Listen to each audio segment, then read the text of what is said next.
And welcome everyone. We are here for another meta talk, and this one will be for the PCC 7, the main event. And for this edition, I have the luxury of having one of the player from the winning team. We have Lakenator, Carry for Dirty Lake and the boys, and we also have Wangle. Everyone loves Wangle. Unfortunately for him, he has to transform from a player from Rognin into a desk analyst. He has reached to the level of skill of myself, unfortunately for that event, but is going to be here to discuss about a lot of many stats. So like I said, Meta Talk, for those that don't know how is the format, is basically we're going to cover what happened during this PCC 7 main event, discuss a little bit about the teams. Here, I will take the chance also that I have Lakenator around to discuss a little bit behind the scenes stuff on teams. Of course, also if people in chat have some question, feel free to ask and I will try to direct them. But then we'll also move in the second part about like analyzing some data, pick and bans, win rate, also like some like specifically pick and bans of Dirty Lake and the boys and Indecisive, the top two teams, and also like some player stat per role, all those good stuff. And at the end, some kind of rewards for the people that manage to generate like some specific trivia stat, because I love trivia stat. So I talk a little bit already too much. So first thing, as I should have done earlier, is, well, thank you both for coming, Lakenator and Wangle, and how are you guys doing? Starting with you, Lakenator. I said I'm smiling right now. I'm just happy that we won the PCC. I'm happy that, you know, my team pulled through. It was actually a fun journey. It was a grind, and honestly, I'm just happy right now with everything, how everything's been going. Great. And now it's gonna be Wangle. How are you doing tonight? I was doing all right. I was doing pretty good today, and then I came onto this show, and you hit me with that kind of intro, and I'm feeling a little bit worse about myself, but it's fine. I still love you, Miggy. I'm doing pretty good though. It was really cool watching the whole PCC, and being able to be involved with it, even though we weren't. I would have liked to be there as a player, but I'm glad that I was able to help out in any way. Yeah, and it's just like a matter of sometimes you ended up in the group of death, to be fair, so it wasn't easy for any team like to face against Dirty Lake and the boys and Flow State. And talking about team, well, we're gonna see a little bit what the team were present, the top 8 team that qualify for this main event. And of course, the team on top are the team that qualify with the first seed. So here we have a lot of names that we know. We have Professors, we have Chef, Indecisive, Dirty Lake and the boys. And then we have the team that get as the second seed, and we got like Flow State, What If, Press Tab, and Hive. And I feel like one thing I already want to mention when it comes to that PCC 7, I feel like the quality of team has evolved as every single edition. Here, I truly feel that Professor, Chef, Indecisive, and Dirty Lake and the boys, all those teams really reach like what I call tier 1 level. It's the top of the competition. All those teams can take games from each other. I feel like there is really like a big rivalry between all those teams. And on the tier 2 side, which I feel like What If, Press Tab, and Hive are still inside that direction, I felt like there was kind of like another team like Flow State that is starting to push into that territory, but they're not there yet. It's kind of like of a tier 1.5 in my opinion. I will take the chance here, Lakenator and also Wangle after, since like you played against like most of those teams during that event. Is it something that you feel that the competition is getting like harder and more people are getting strong, or is just like me that is like dreaming and because I want to see some great match? Well, I think that the competition becomes closer and closer. I would say the next PC, like each PC, you see improvements. You see the game getting closer. I always say it's hard to really push the limits in a MOBA when the player base is kind of tiny and small. But like you're seeing it where teams are now like there's no one clear decisive winner. You can see that it can go either way. So I do think there's like we're getting to that point where people are starting to reach the ceiling, but in reality we really don't know what the ceiling is yet. So it's plus with the updates coming through consistently changing things. It's hard to tell, but you can feel like there's like their core group of people that any one of those teams can actually win on a good day versus them having an off day. So yeah, it's like I think a lot of the like top teams this tournament were very close to one another for like various different reasons and like how they played. Like it's not like every team had like the same kind of play style or same type of drafts. Obviously players are still different. I think there's still like a long way for people to go for it to be like we're reaching like the peak, because you still have people that can only play like 2-3 characters. You still have like people that are comfort picking in top 8s and finals. I think once people are able to like perform everything on the stage, that's when it'll be like very difficult for teams to draft and counter draft. And but no, like definitely the top 4 teams this tournament, and even Flow State felt like they could take games off of any of those teams based on just what happened in the game. Like we saw it against D Lab. To be honest, like they very much could have won that first game in the first set. It was very, very back and forth. So no, it's like super, super cool from a viewer perspective and even from a player perspective. And so like we were talking a little bit about that D-Lab and Flow State match. So we're going to move on to the bracket. Overall, like everything almost has been a 2-0, except like the grand final that is best of 5. But I feel like it doesn't give like the whole picture of what happened. And so you were talking a little bit about against D-Lab and Flow State, and that's why I kind of feel like Flow State is reaching that tier 1.5 I was talking about. Is I feel like they're at the point that as a team, they can play the early mid game pretty well. And they actually like sometimes win against like those tier 1 team in the early mid game. And I feel like that's like the first thing you need to be able to do if you want to have any shot at like beating those top team in a best of 3.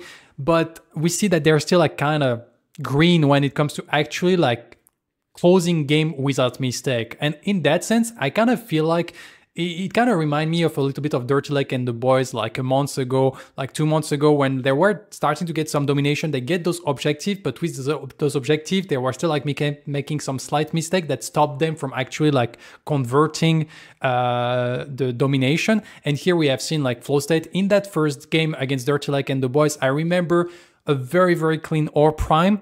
They secure like the orb prime, perfect zoning, keeping North and Lauber completely at bay. Dirty Lake and the boys, you were not able to enter the pit at all. And after that, they all grouped up as 5 to take this tier 1 tower. And then like Happy Picker with a beautiful landmine into Lauber in the subjugate. And suddenly you almost kill like 3 of them and you kind of come back. And this is those type of moment that I'm going to take the chance here, like Lakenator, that you are here first, like how as a team we improve our like how mental state to be able to say, okay, they're 5-man or prime, how do we defend against that? And also like how does it feel in those situations that we're kind of like falling behind, but then we get those type of power play, like how it feels overall? Well, I think one thing with Predecessor, we've learned that when you're falling behind, you just can't take the back seat. You have to keep looking for those opportunities and realizing there's like windows of opportunities. And if they work, great. If not, you have to learn just to drop everything and reset. So it's one of the things we've realized, that you can't just sit there and wait under your inhibitors and eventually under your core, because then you're just going to lose XP, gold, tempo, map pressure, everything. And then they get everything. So just, we saw that they were trying to go for the prime, and we're like, okay, they're pushing the tier 1. They just got prime. You know, there's kind of like a window of opportunity here. And so let's see what we can find and fish for something. We fish and we found something. And then we all just, once that we hit, we all just kept saying, go, go, go. Everyone just started running as a team, right? So it's more of like, we just did a quick fish. Did we catch something? Okay, let's go. If not, we would have waited and danced around the Fangtooth, right? So. Great. Wangle, I will also like give the mic to you. If you like, we're talking about the quarterfinals here. Do you have like any single moment or like series that like kind of you felt something was like interesting that you want to talk about? Of course, we're going to cover everything, but here you have the choice of what you want to start with. To be honest, I want to just like take a second to like kind of give props to like Press Tab and What If. Press Tab kind of got run over like the first game. Like 2 teams that people really didn't expect to do anything. Like everyone was kind of like, okay, there's 2 dead quarterfinals. Like we don't really need to watch these. What's the point? And I think they came out and showed like, don't write us off. You know, we might not win it, but you know, we're here to give a good showing. We're here to put on a good performance. And I think both like Press Tab, especially in game 2, and What If, kind of both games, showed like, hey, you guys might be a tier 1 team, but you know, you're human as well. You're mortal. Like we can throw some punches. And I feel like it's interesting, like talking about like both press tab and what if. Like regarding press tab, I kind of like that those teams that they were like definitely not favorites, so they tried to come up with like some things that were different. Like on the side of press tab, we have seen that strategy of the lane swap, that they tried to bring like the dual lane towards the off lane to try to get a lead and like pressure that mini prime. I feel like they can be like some potential behind it, but then unfortunately for them, like just the fundamentals of professors, just better farming, better like wave management was too much. And that strategy, I think like also like ended up like being a little bit a downfall of press tab, because you first need to have like very clean fundamentals before you can like kind of shuffle things around with this type of situation. But I love the idea that, okay, if we go for a normal fight, we're not going to win against them. So let's try to steer the pot and try to bring something like that is very, very, very different. On the side of What If, there was like kind of a similar aspect on the side that they like built very, very early mid-game comp, trying to beat Chef. That Chef, to be honest, I've built like very late game scaling comp. Fortunately, What If wasn't able like to convert, but they still like kind of scared a little bit the Chef, I would say, on a few occasions. And so it's kind of interesting to see. I still believe the consistency of those teams will never really allow them to fully like win the best of 3 against them.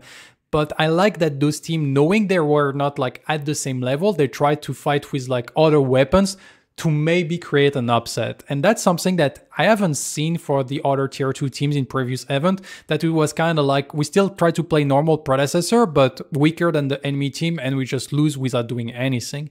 And I felt like it was very, very interesting to see. Yeah, there was, I especially want to break down like the press tab real quick.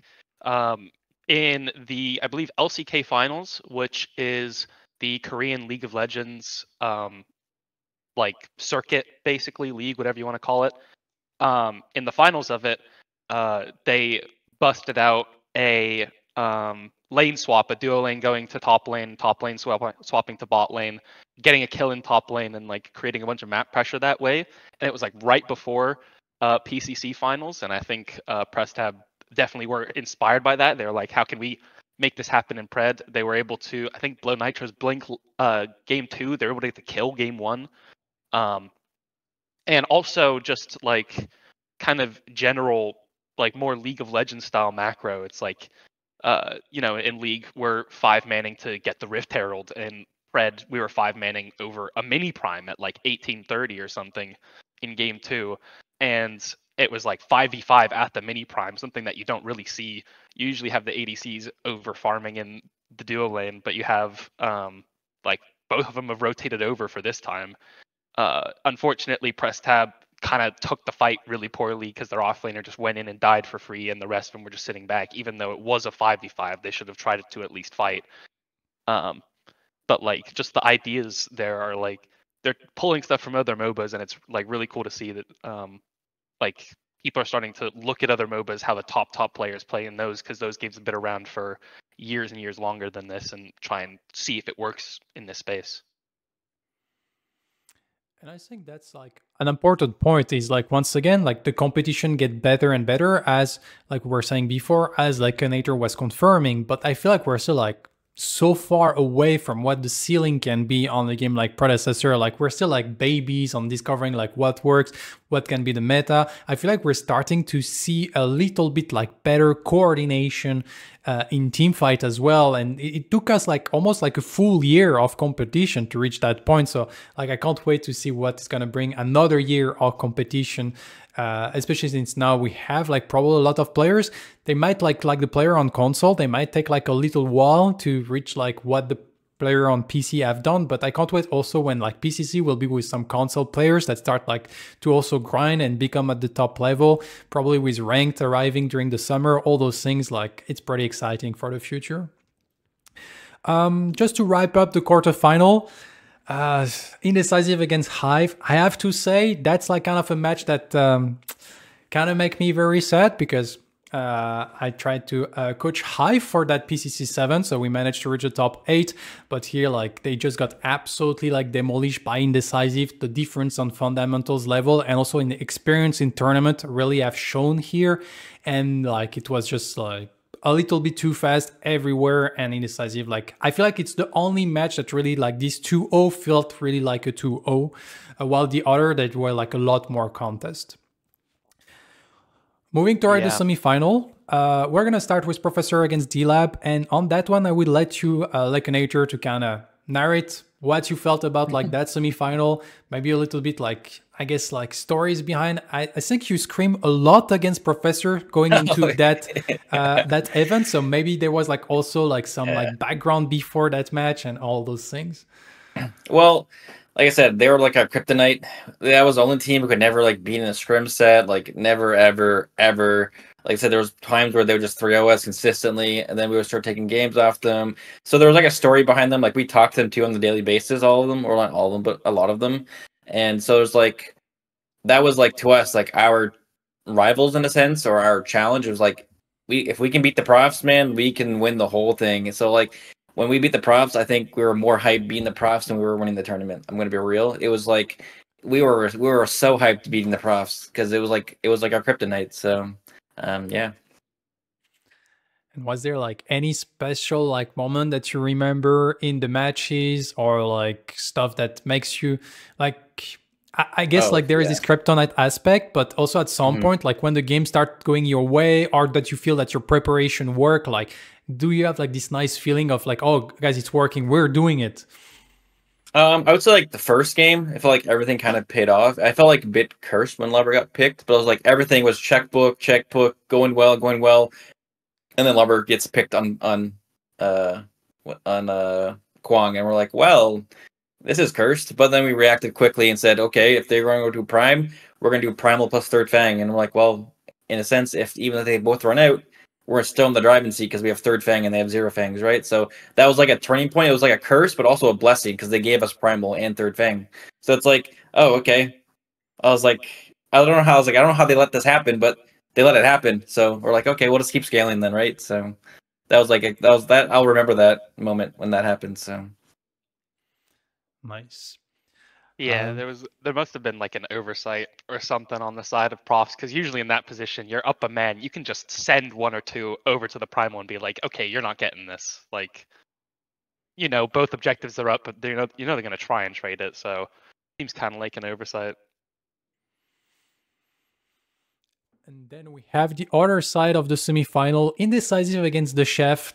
To be honest, like that was something that was like very anticipated, but unfortunately, I feel like Colt didn't manage to be part of that situation because he has some like emergency in real life, which kind of forced the chef to kind of cook something. So yeah, they're the expert cooker, but they had to send Seismic on carry roll on the first game. Then they put Seismic on support roll, putting Shi on the carry roll, with adding Mugiwawa as like an emergency sub in mid lane. All of those things like make the game complicated, but to be fair, like the first match, I think Indecisive like kind of managed like pretty well, but the second match, like the chef, like I kind of like this idea that I felt like they were in a situation, okay, we're not gonna win playing normally against those teams. We don't have the team synergy because we have a sub, we don't have Cold. Usually we love playing Protect the President. Our president is not there. And so they started to play like crazy, and Indecisive almost like completely lose track of that second match,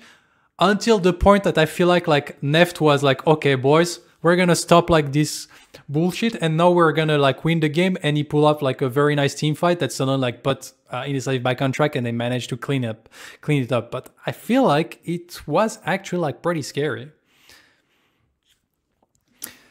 Yeah, it was kind of like, it was, you could tell it was very unfortunate just in the way that they were playing.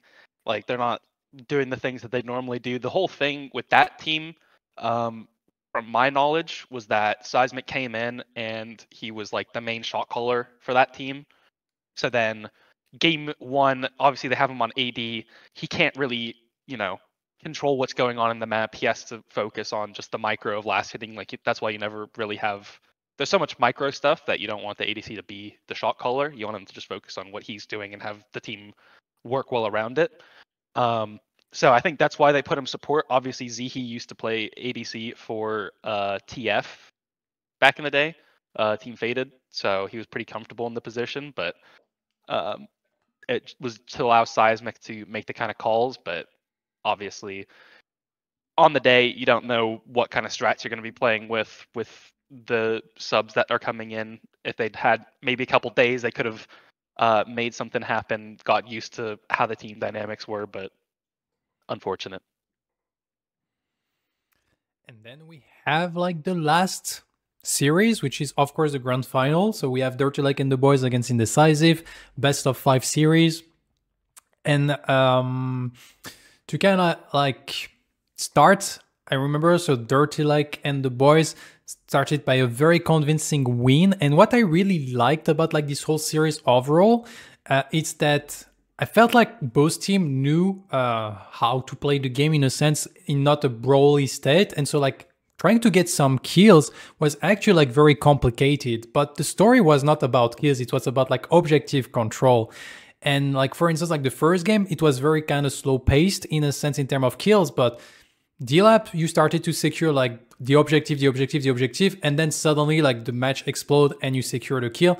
And kind of like it felt that Narbash was like very, very dominant. Maybe you can talk a little bit about like this first match, Lakenator, and also like this aspect of like maybe like from your point of view as like a top player in a top team, like our kill really like that's important, or like it's really like all objective based inside Predecessor right now? I mean, I feel like we're at the point where kills don't matter too much in the early game as long as you can like have that support there, whether it be your jungler or a way back into the game, because a lot of it comes down to wave management, and usually when you die, not all the time, but the wave's kind of bouncing back. So early kills isn't too bad. It comes down to, I feel like, the mid game when someone just gets picked in the off lane or picked in the jungle, and now you just can't contest an objective just because how that fight went. And then once you lose that one objective, you kind of start feeling that snowball league where it's like, okay, we're losing the grips of this game. We're not playing together. They're finding free kills here and there. Like people are just walking off in the jungle blindfolded and getting picked. So it's like, I think kills are important. It's more, but I think it's still the objectives because those kills lead to the objective. So it's like they're both equally important because kills create that opportunity or that tempo play, I would say. And in the second match, we kind of see like you win convincingly the first match, and then in the second match, Indecisive decided to pick the Narbash, and suddenly like it's the complete opposite story. And like I think they won in the 22 minutes, like super convincingly.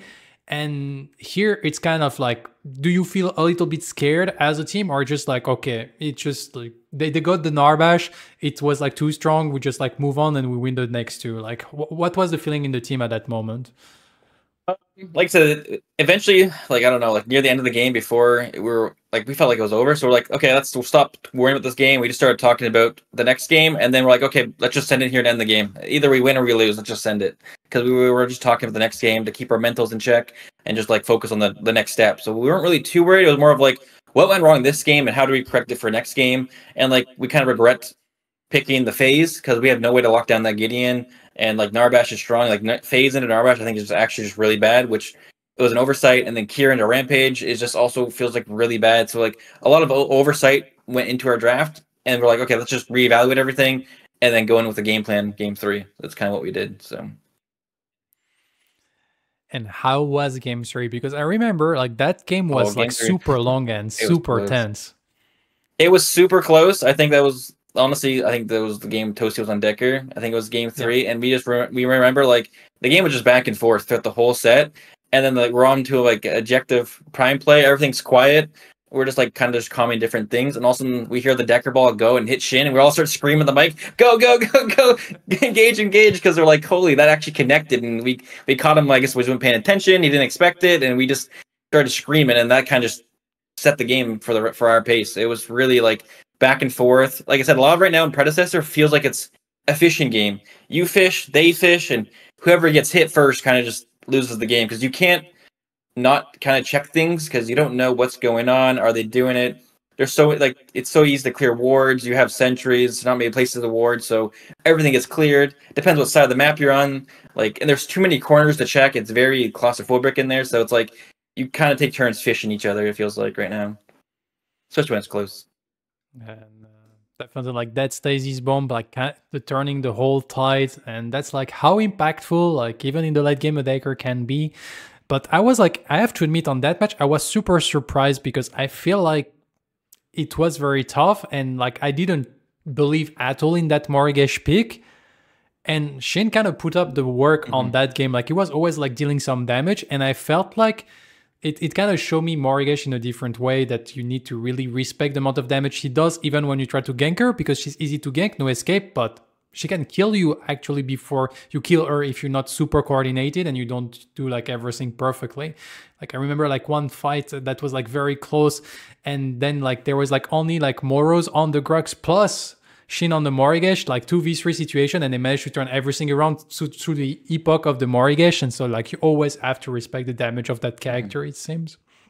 Yeah, I mean, Morgesh is a good character. Yeah, the main thing, and it was probably, I think it was probably overvalued by me and Shin, and I think it was very much undervalued by every other team, because no other teams picked it. It was basically me and Shin were the only people playing it, and we probably played it a bit too much. I think game 1 of the final series, it was probably a bad pick, but as you saw in that one team fight, when it's able to cast, it just kind of kills everything. But obviously it's a very short range mage, so you have to pick it in like the right drafts. And that's what I'm gonna go on. Like the right draft. I like the Morgesh in my books is really good into a Klari, because if that Klari oversteps for half a second and the Morgesh hits a right click Q, and then you're pretty much just dead, because even if you run away, you're gonna get ulted, right?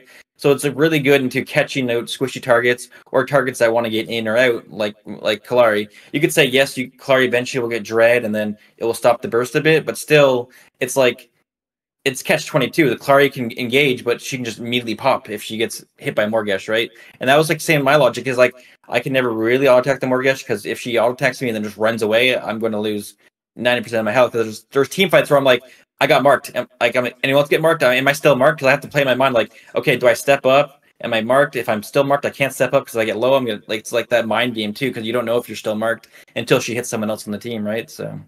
And I remember that crazy moment when she ult you, you still like, I think, use the Liberator, but because it's Primal Fang Tooth plus late game, late proc of the combustion, you still end up dying from that thing when you were like half HP. So there's like some little also like mechanics there that can like be very scary, especially with Primal Fang Tooth on that character. Yeah. And then to round up like the grand final, I feel like unfortunately, like the fourth game, Draft of Indecisive was like very, very weak. I felt like they didn't really have any options. Like you had the scaling, they did not even add like a very strong early mid game. And I felt like at some point they felt kind of desperate. They tried to force fight and you just like roll out with the game. Probably like they were like on their EU time and they said like, okay, we have to go to sleep. So let's just run it over and we finish with that EV tournament.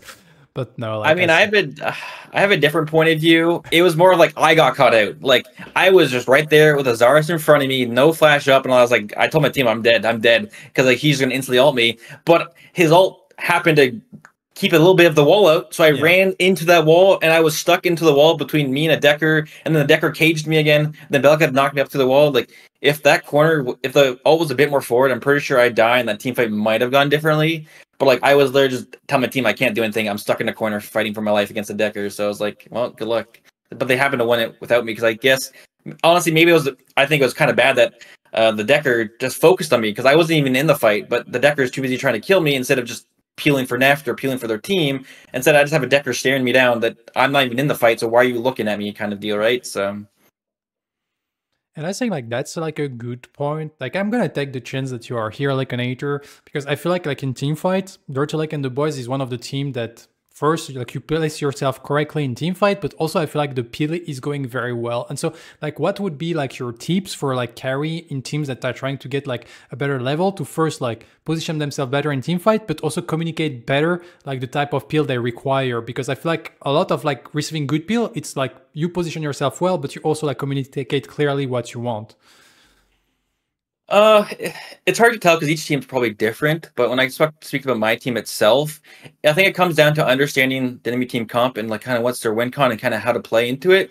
So like, but for the general specifics of my team is usually how team fights go is I'm just calling who I'm hitting so the team can understand if I CC that target, I can do more damage to it because I'm like the main DPSer. So if they can lock down a target in front of me, more than likely that target will die or have to retreat. So I'm just showing different targets. I'll just call it like I'll scream Grux like 5 times in a row, and then I'll say Richter 5 times in a row. Or if I actually need help, I'll start saying help, and then usually my team's been really good at turning around and helping me just dive that one character that's in the back line if they create enough space.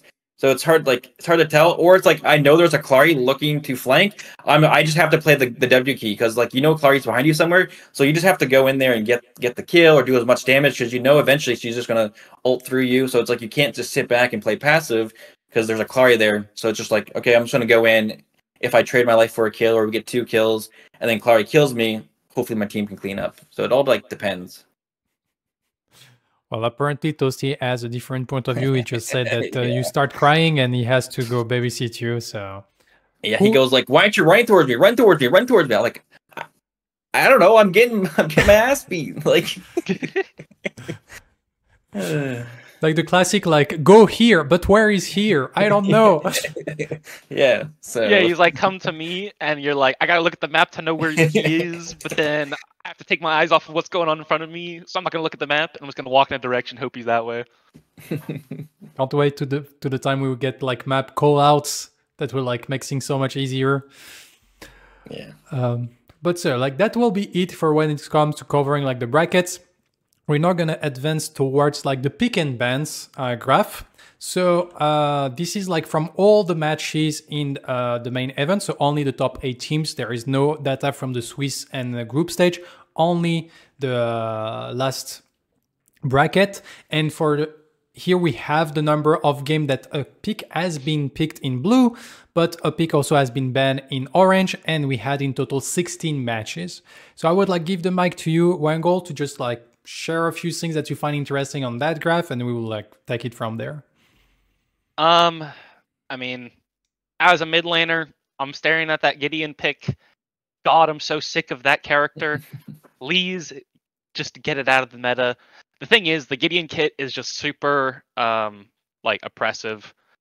Just with the amount of mobility that he has in mid, things that he can do in mid are a lot more than other characters. Obviously, he has the teleport to get out of sticky situations, which means he can walk to places that are dangerous for other mid laners.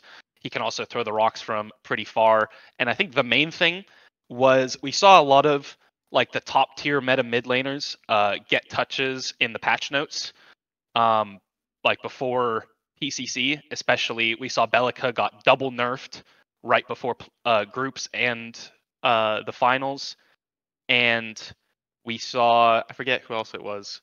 We saw obviously Iggy got buffed, Mori got buffed, Faye got buffed. Those are kind of more like the niche picks. You pick him in certain comps. And then Howie is like, he's a good pick.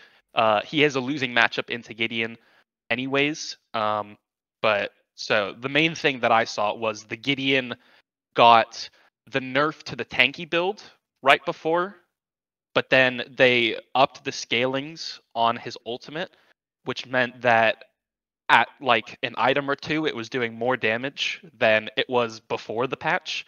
So like the tanky build got nerfed, so it's not as uninteractive.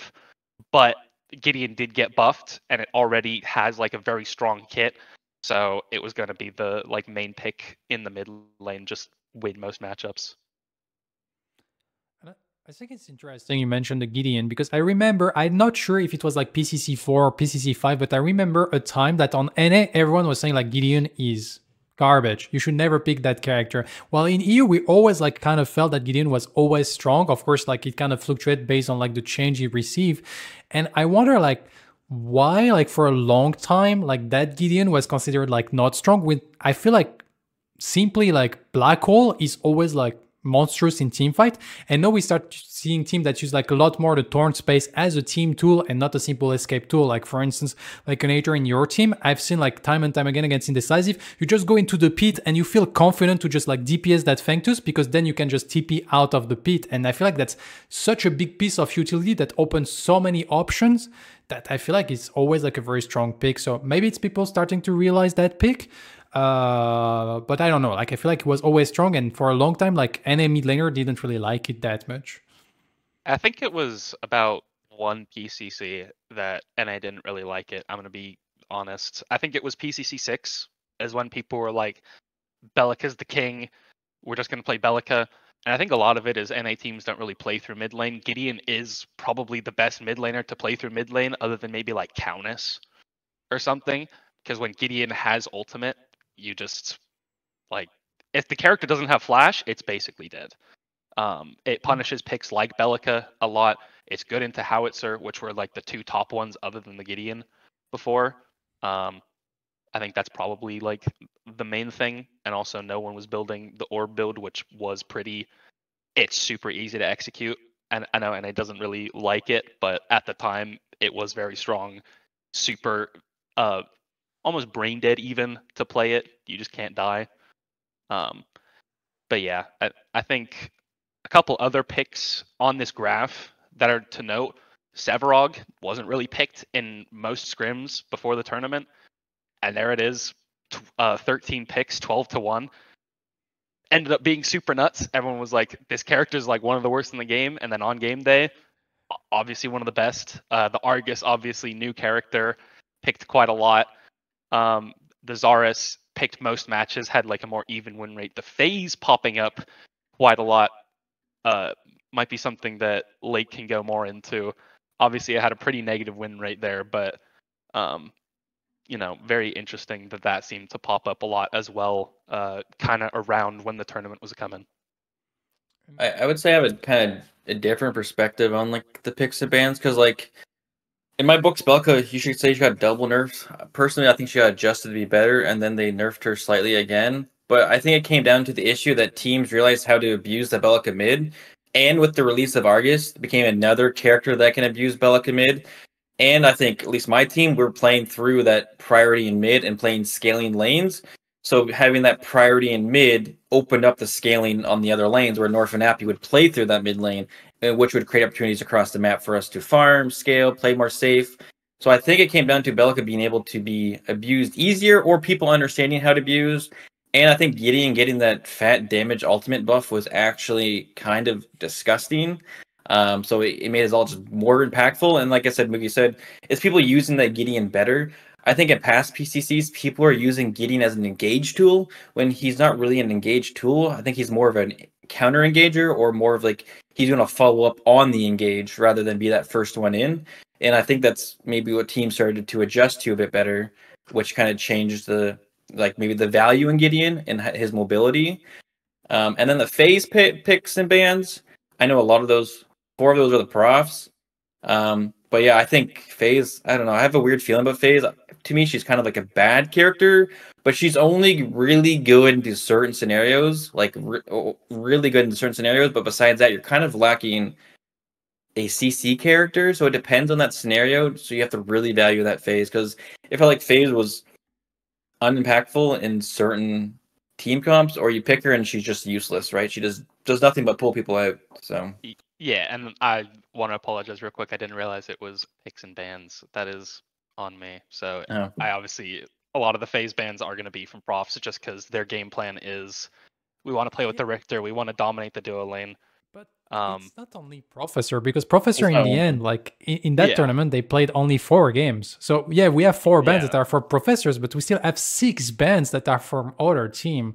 And like, really wonder, because I feel like in the end, we're gonna see after with the win rate, but I feel like it's more like we don't want to play in 2 phase because it's boring, or it's something that is annoying too, more than it's like something that is too strong. I feel like I don't really like manage to explain it fully. It's just more like we don't want to play against that champ more than anything else.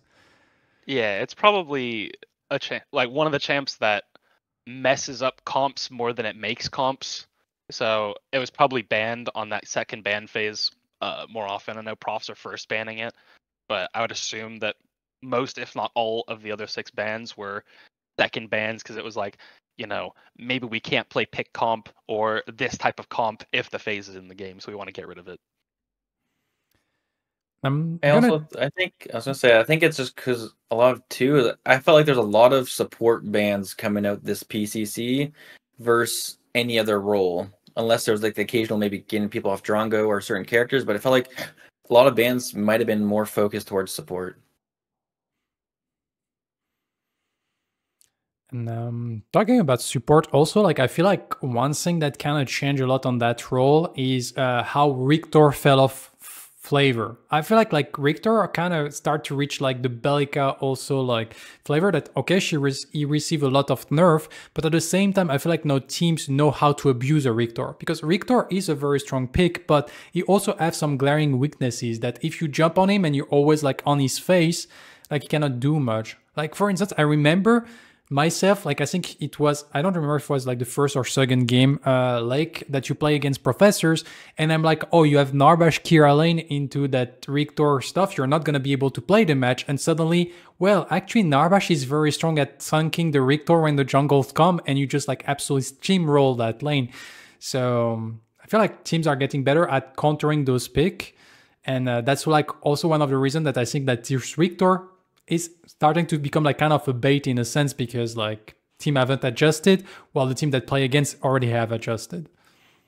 Yeah, and I think it also messed up a lot of like the draft order, because a lot of teams, maybe for better or worse, value flex picks, and they view things like the Richter, things like the Bellica as these like flex picks. They're very strong in every role that you can put them in. You can pick him super early. That's the draft. You want as many flex picks. And I think that's kind of been a thing for a lot of Predecessor, because a lot of these picks have been very good or, very effective. And I think with the Richter nerfs, I think it kind of made you want him in support. Obviously, F8, I think, had very good utilization of the Richter in the jungle. But when played around properly, I think we saw in game 2 of Indecisive versus Chefs, it was Mav was on the Richter jungle, and within the first rotation, he goes mid, he gets low, Import walks into his blue side, and all of a sudden, he loses his whole blue side, he's Richter, he's still level 3, and he can't play the game. Like, he basically did nothing for the rest of the game after that point. He maybe got a couple picks here and there, but he was, for the most part, getting farmed. And I think the Richter nerfs in the jungle were a pretty big part of that. My opinion of Richter is I think he's the true definition of a 50-50 hero and Predecessor. He either wins you the game or absolutely loses you the game. And I think he's very like basic to play around. He throws hook, he ults you. The only thing that made different, he may flash ult you. That's the only thing different. Like, he's very easy to play around, so you can easily draft a lane. Like, when we picked the Narbash, like, we're like, oh, Narbash into Richter's cursed because you're just a giant hitbox. But, we talked about it and said, as long as you're, go with the thunks and you space properly, and then we take a dash hero into Richter, like Kira or TB, that Richter is never going to play the laning phase. He'll never hook someone as long as you space properly. The only way he engages is through a gank or through like a flash ult or something like that. So. And taking advantage also, like here, like this Zarus pick in the end is the only character that has been like present in every single match. So of course we kind of have to talk about it. We were talking about the flex pick, and of course like Zarus has been like played in jungle and offlane most of the time. I also I think remember like a few games that not during the main event, but Toasty also have tried a little bit on the support role, this Zarus. And so like maybe Lakenator, you can talk a little bit about the strengths and why team value that pick so much when it comes to draft, because it's most of the time like we don't have like clear like first pick in that PCC 7, but Zarus was probably the only one in that category. Well, the main reason is there's a couple of reasons. It fits so many different roles. So if I want to talk about it in the support role, I think it's really great into the Richter, into the counter engage, into melee matchups, because you can just poke, dash, get in their face. In a sense of the jungle, you build them haste style. You walk over to dual lane, you ult. They flash. Okay, I'll be back in 60 seconds. I'm coming back. Okay, I'm gonna flash ult them. Now they can't leave. It's like that stuff, being able to just lock down people. Or in the off lane, I think he's just a bully because his spear like has that critical scaling like when they're low, and plus he has so much sustain in his kit, and he also has damage mitigation on his Q. So if he even gets the level advantages, he's just so hard to kill or lock down. So I think it's that versatility. He does so much damage. He's kind of bruisery, and he's really hard to lock down. So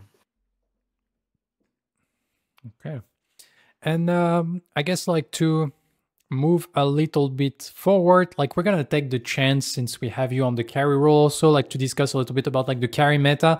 We see that Twin Blast has been picked 9 times, Drongo 11 times, and that's kind of like of the 2 main carry that was like kind of being picked.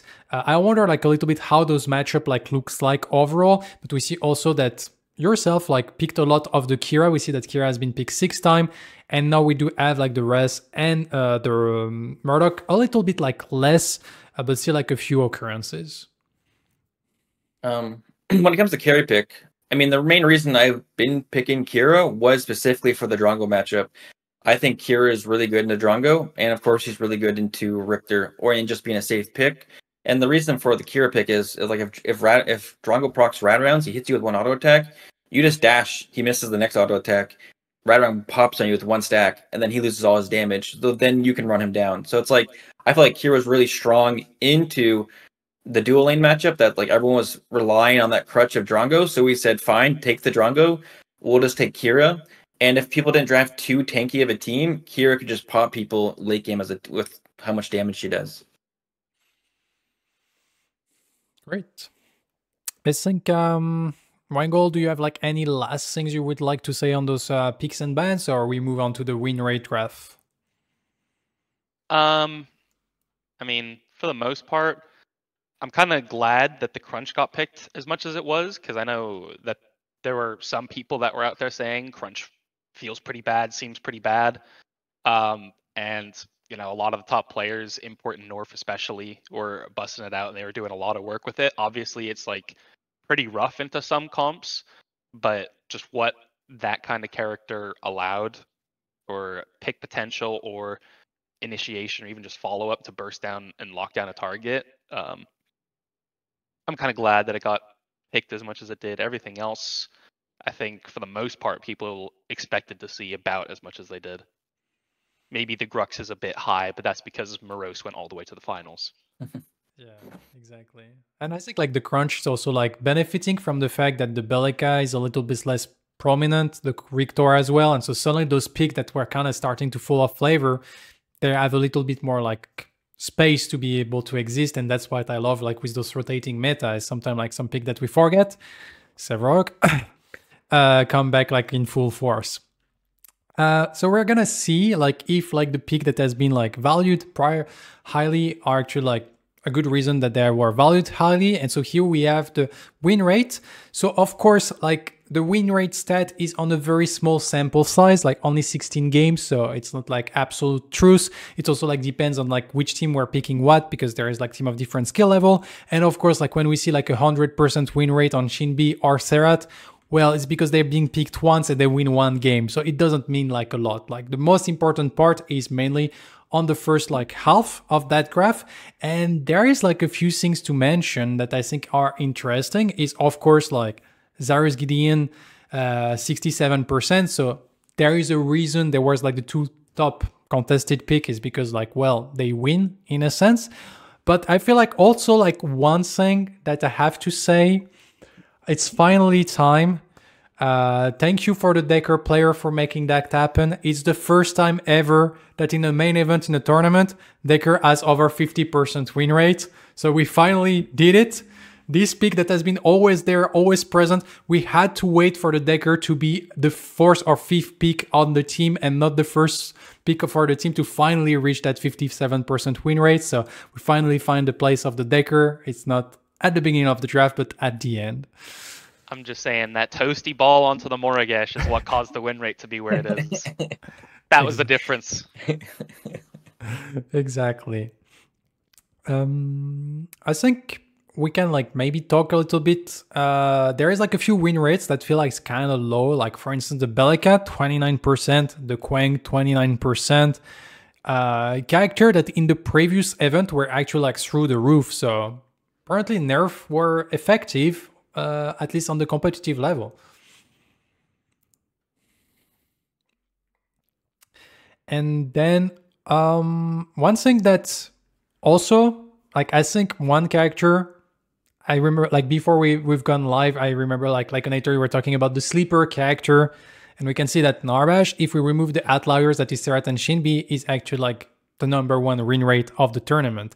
So like maybe you can like expand a little bit, like Lakenator, on why do you believe like Narbash is that strong and what strengths he bring to a team overall, that like maybe like explain why he ended up like being like first ban in the game 3 and 4 of the grand final. And I think I've never seen a Narbash being banned that early in any draft before.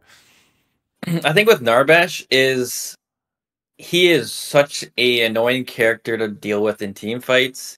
Or you can even play short skirmishes with Narbash. He's very like flexible. You can either all in because he just speeds everyone up and runs in, or he speeds everyone out and runs out, and then he can just sit out the team fight and heal everyone up, or he can just heal everyone up in the team fight, and then they're overstepped. Let me just ult them and then slow everyone down them, and then knock them up, and then thunk them as they're coming down. So I think it's that he's very versatile, and in this PCC, I felt like there was more like team fight focused rather than I would say the last PCC. It might have been like people getting picked off here and there randomly and not playing coordinated. Whereas Narbash in a coordinated team abusing the heals and like his shielding and sanctification and his mobility and his low CDs and just being able to abuse that in a team environment and when it was very team fight focused allows like teams to really like get away with, you could say, maybe some illegal activity. They could be a bit more aggressive because they have that Narbash shield, because they can just walk away and heal up, and while the other team can't do that. So until there's maybe another stronger healer character in the game, but there's no one that really competes right now, I think, with Narbash. Yeah, it's very much like, I know Toasty said this specifically, but it's like just a very comprehensive review of Narbash. He's just the best after 15 minutes out of any support. If you get to 15 minutes with that character and your team's not losing, you're not super behind, he's just the best one in the game. The big thing, obviously, he can engage. He has the movement speed. He can catch somebody with the thunk. He can engage with the ult with True Silver and the Sanct. They can't really, like, they have to invest a lot of damage to interrupt him. And then a CC ability, which means not getting used on any of the backliners or even any of the tanks to peel, like your ADC or your mid laner from the tanks. It's such a dilemma whenever there's a Narbash on the other team. It's like, do we throw everything into the Narbash to kill the Narbash because then they don't have their healers? They can't take these like weird trades. But if we do that, they have the opportunity, because we've just used a bunch of stuff, used all of our ults, all our cooldowns onto the Narbash. They can now run on us with all their ults. Or we can ignore the Narbash, and they're going to get a bunch of movement speed despite a lot of disruption. Obviously, the tanks are going to stay tankier because they're getting healed the whole time, and things like True Silver Bracelet, Crystal Tier are like giving haste to the whole team, so they're all getting stronger. Like, the enemies are all stronger while this thing is alive. It's just such a dilemma for every team, and like, even if you invest everything into it, if you don't kill the Narbash, your whole objective fight is done, because their whole team gonna heal up. They have 20 haste for free with Crystal Tier. Your team, no cooldowns, no Crystal Tier haste, and they're all full HP, and you're not. You have to reset. And I feel like there is also like another point with Narbash is like it gives you like so many different win conditions. You get triple Fangtus. Triple Fangtus is fantastic with the healing, because the healing of Narbash is stronger thanks to the 8% magical power, but also like everyone at 8% more physical and magical armor, which increase the health efficiency of the healing. But at the same time, if you get R Prime, no, you have minions that are defended by Prime buff, but also that get healed by Narbash, which makes the siege like so easy. And so I feel like it just like you said, like after 15 minutes is so strong, but so like pre 15 minutes, like for me in my head, like Narbash was like you concede complete like dual lane priority.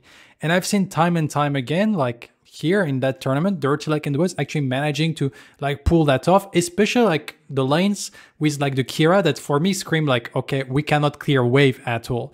So what would be like your tips like Lakenator for making that lane work, and why it kind of work when like on paper, you should be like not able to leave your lane at all?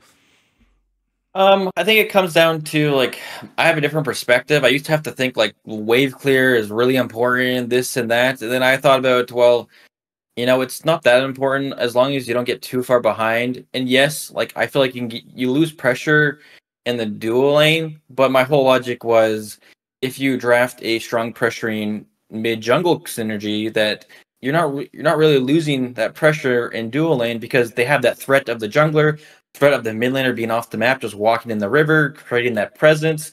So it's like it wasn't as important. It was just more important ensuring that we have like the right team comp to more like synergize to that late game. So we just, we just played to our strengths. So we're like, sure, we'll concede early game. Maybe look from some opportunities from our jungler, etc. And at the end of the day, I know people lately have been all about like CS is everything, CS this, you can't lose. No, it's completely fine to give up CS. It's completely fine not to get farm.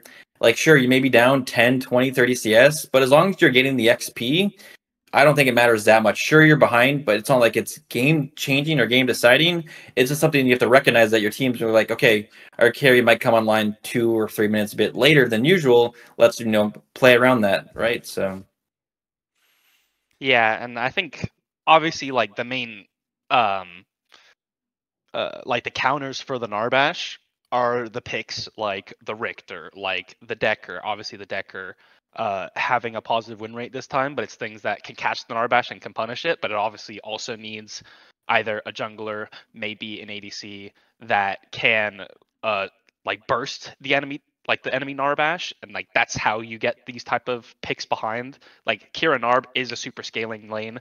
Narb needs an item or two before he's like really like controlling the map like he usually does. Kira, super scaling ADC, can burst people, can do consistent damage, but obviously a little bit weirder in the lane, especially with a melee support is usually what people would think. But if these two picks can get out of the lane, they're able to do a lot on the map, and I think either teams weren't playing it correctly. I think it was a mix of D-Lab was playing the lane very well. I think other teams were playing it incorrectly. Obviously, we saw Professors had a Drongo Richter into this Kira Narb lane, and I don't think the Narb got hooked one time the whole game, is what the stat was, which is kind of wild in my eyes. So, very good job to D-Lab on that. That's very impressive. But yeah, it's like things like this. Like if these other picks that counter it in the lane and aren't able to put it kind of in the dirt, in the mud, basically out of the game, then they are going to scale. And D-Lab's big thing was if they can get past the mid game, then like they are one of the stronger teams in the late game. And so like building on that, I'm gonna have like one last thing I would like to cover here after talking about all those win rate. And this is more a question like for the two players that you both are. Is we've been talking about that Narbash, and we're like saying here, Wangle, that as soon as you get through the mid game, like you're in a very good spot. And so my question is, do you both like believe they could have a space currently in Predecessor that like actually early mid game comp can snowball hard enough to like completely dominate, or like every single game so far is going to the distance, which I feel like it's kind of what is happening between like good teams. Like those early mid game kind of falls flat. They don't have enough power to finish the game. And so my question is like, is because like currently team are not good enough to execute them, or is it because like probably like the roster of heroes right now is not like, there is not enough critical mass of early mid game heroes to make that strategy happening in Predecessor, or maybe Predecessor is not fit for this type of strategy at all? I think it's a mixture and it's a per team basis. Something that you saw with Professors is I think pretty much every game that Professors won, it was like 28 minutes or less. They're running down. A lot of them were like 24 minutes even. Like these really, really fast games when Professors are winning, when they're cooking, like they're cooking, they're on it. The game's over. Because they like these type of comps, like the Drongo Richter duo lane, very like run at you, run you down, win the lane, and then win the map. So I think these comps are viable. I think Professors maybe didn't play it correctly on the day. You have teams maybe not able to draft certain picks. I know Indecisive weren't really putting Mankey on the Richter at all because it wasn't one of his like more played characters, one of the ones he was less comfortable on. So like a pick like that, they're obviously not able to they're not able to pick these like punishing picks or stuff. So I think it's more a per team basis. I think the strategies are viable in comp though, to completely face roll games, sprint it down, end in less than 25 minutes.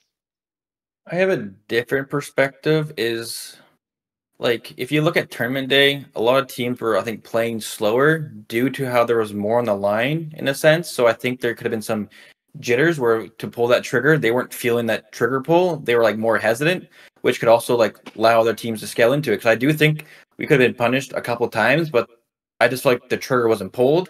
And then when teams were pulling the trigger, I felt like they were over committing when they shouldn't have. So I do think there's space. I do also think there's, like I said, it's more of, I think also maybe lack of communication, lack of experience.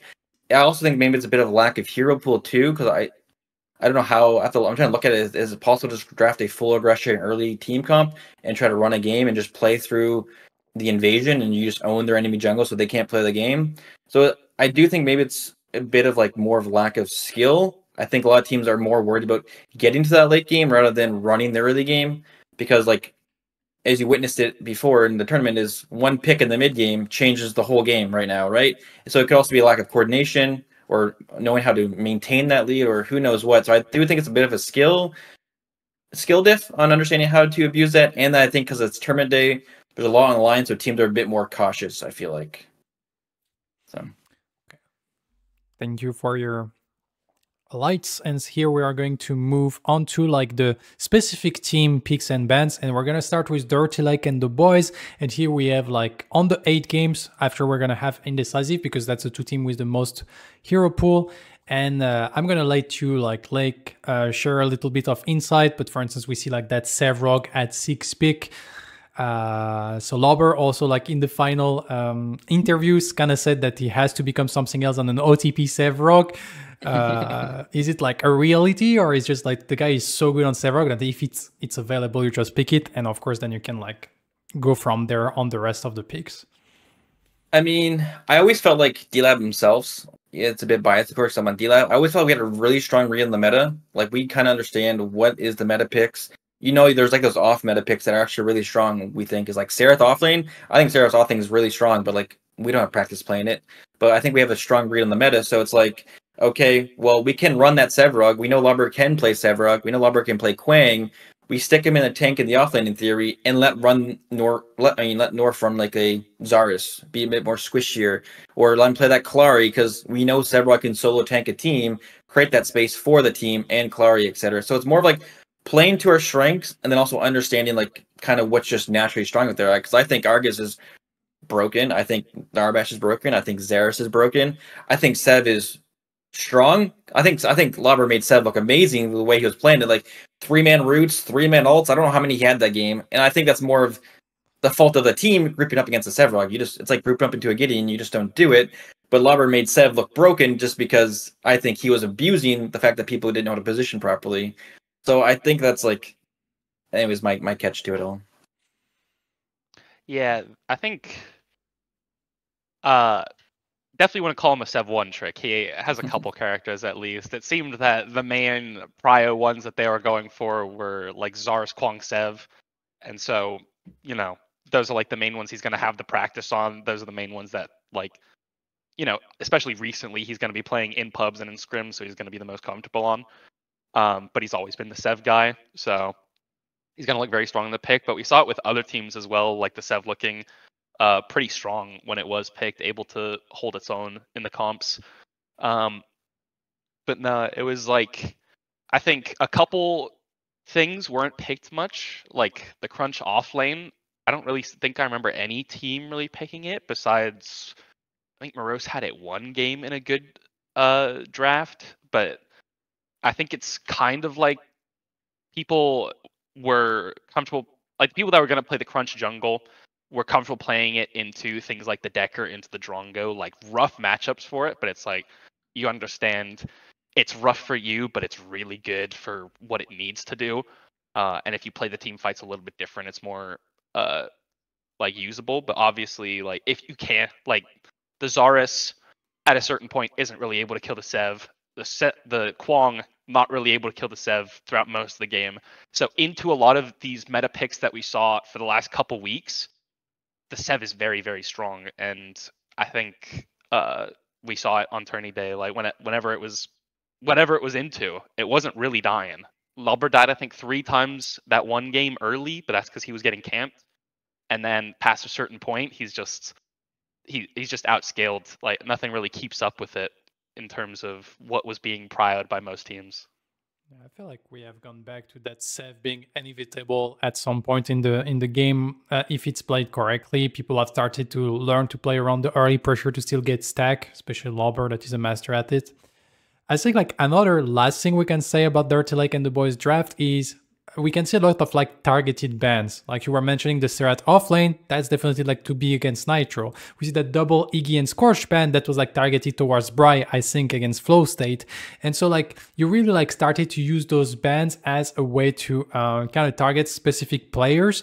And so I assume that kind of come down like for some preparation because you were scouting your opposition in a sense.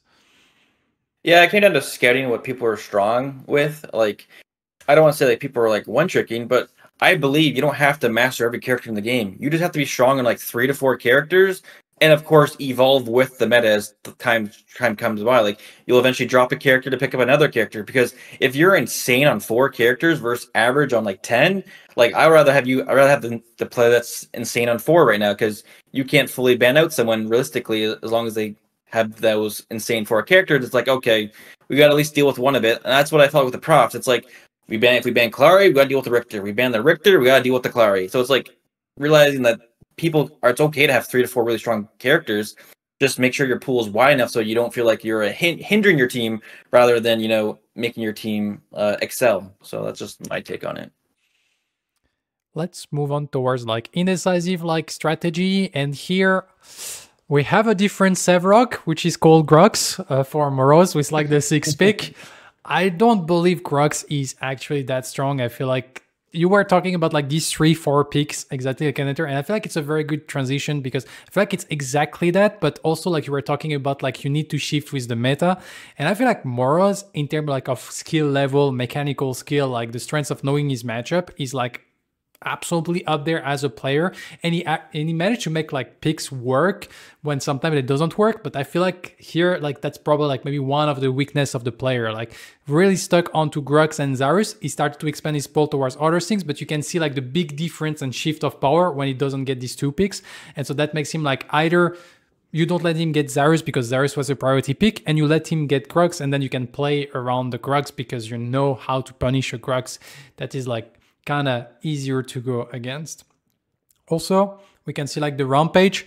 People are scared of Import's Rampage. To be honest, for good reason. Import is absolutely like a monster on it. And he's super strong, but it was interesting to see that Import like bring a lot the crunch as well in those matches. As we have seen, like he performed super well with them. Besides that, a little bit more targeted ban. The Gideon, the Quang, we see like 3 ban on each of those people. And also like, but the rest is like pretty open. We see Neft was playing like Drongo. When Neft is playing Drongo, you know that there is something fishy with the character. It's probably like a little bit too strong overall. And the 2 more Gesh pick that of course we're already like talked a little bit about, that Shinda decided to bring into the grand final to try to make stuff happen.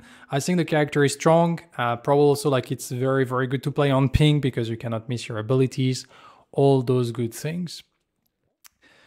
Yeah, I mean, you can see just based off of what they drafted, and even if you looked at the grand finals, I think game 1, just based on the draft priority, where they're locking in, I think, Crunch Grux in top 3, kind of wild from a draft perspective. 2 picks that aren't really prioed by a lot of people, but for what Indecisive wanted to do, it's kind of what they had to do. I know Import felt like playing through offlane was like his main thing. Import has the reputation, especially in EU, of he's going to hate crime mid, he's going to come mid, he's going to come gank mid again, be careful, 30 seconds later he's going to gank mid again, you got to be very careful here. But it's more, I've talked with him, and it's more he knows where his win cons are. And I think for this one, like he obviously has Shin in the mid lane, very good mid laner, very much able to hold his own and survive. Obviously, like he's going to gank Shin at times, but like Shin is very good at not dying in the mid lane. So if you let him sit there and scale, he can play through another lane if he wants to. And I think he wanted to play through Morose because Morose obviously limited to a very aggressive champion pool, mainly the Grux Zaras. He can play the Crunch, he could play the Feng Mao, but like, you know, those ones are going to be less seen, only going to be in certain drafts. And he just has less practice on them overall. So I think that very much reflected what they drafted. And then in the duo lane, they're kind of playing whatever. Manq's gonna play usually a mage or maybe the Narbash or the deck or something like that, and Neft's gonna play whatever Neft wants to because he's Neft and he'll make it work. All right, let's move on to the like per role stats now. And oh no, sorry, we have the team stat. I always forget that draft, table. So all the stat that we see, kill, death, assist, gold, ward place, ward destroyed, it's average per over 10 minutes of game. Of course, there's like some bias inherently from that, depending on how long the game has gone, because like the first 10 minutes are usually like less eventful than the 30 to 40 minute marks. Please, Omeda, bring back the API so we can get like more stat, like structures, objective. Those stacks were great. Please, I'd be sure. Like, I'm not one of those guys that crash your server. If it's available, I will do like all the protection needed.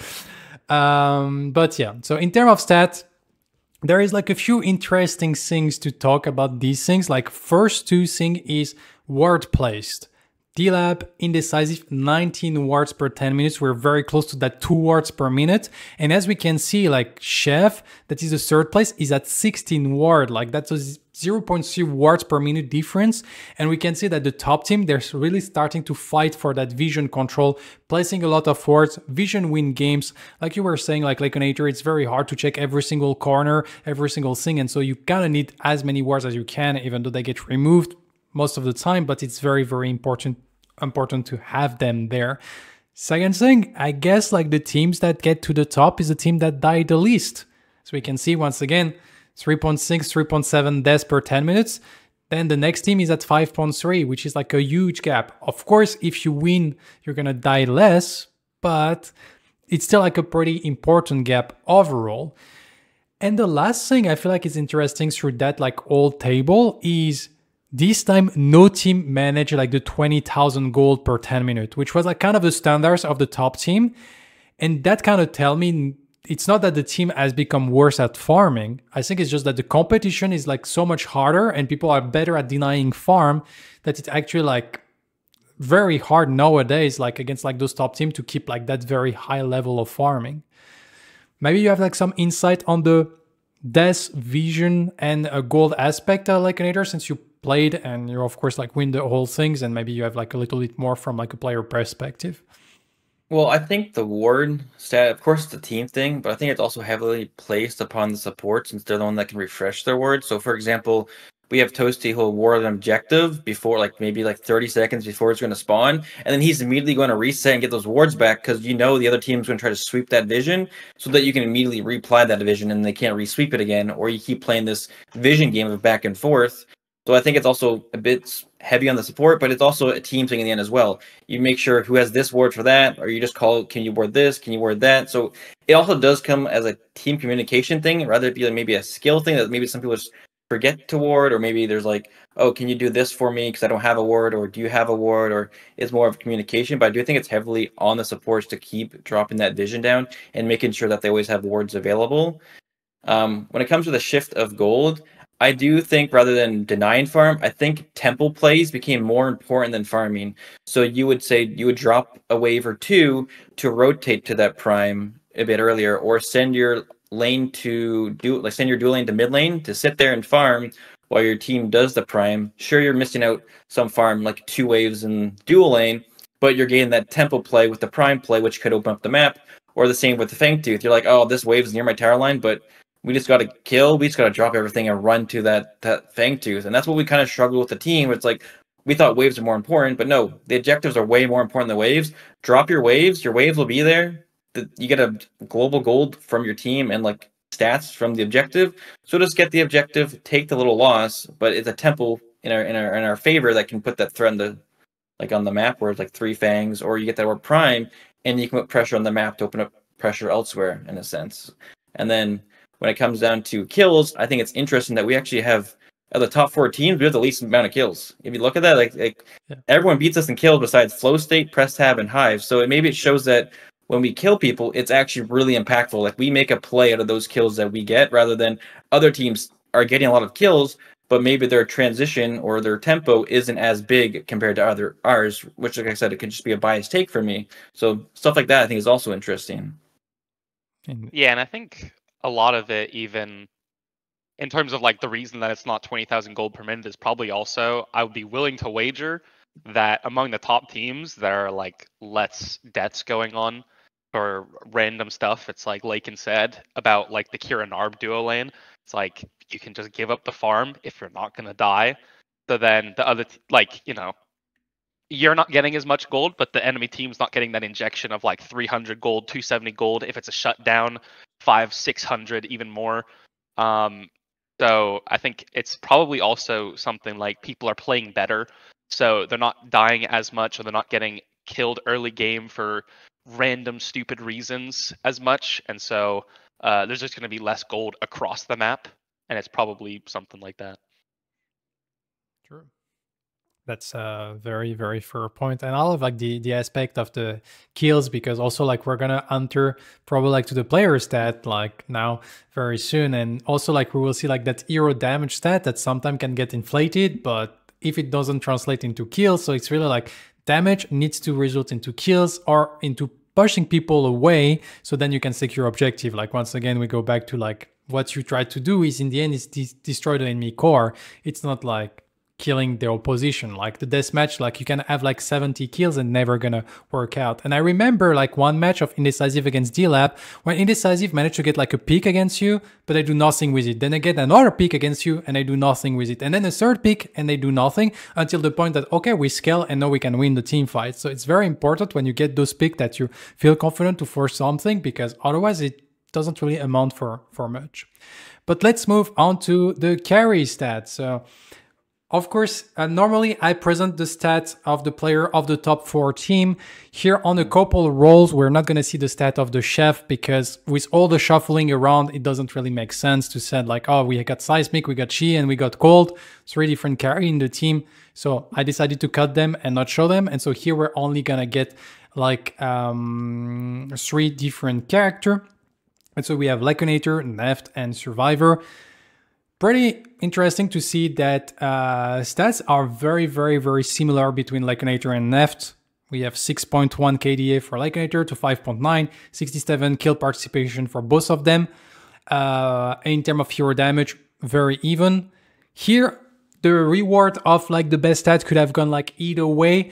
The only little things I've given it to Neft is like slightly better CS and also slightly better kill securing aspect with the 2.3 kills. We get similar KDA, we die at the same time. It's just that Lakenator got more of his KDA through his assist than his kill. And I feel like as a carry, being able to secure those kills to get that injection of gold is something that is actually like interesting, but very, very, very close.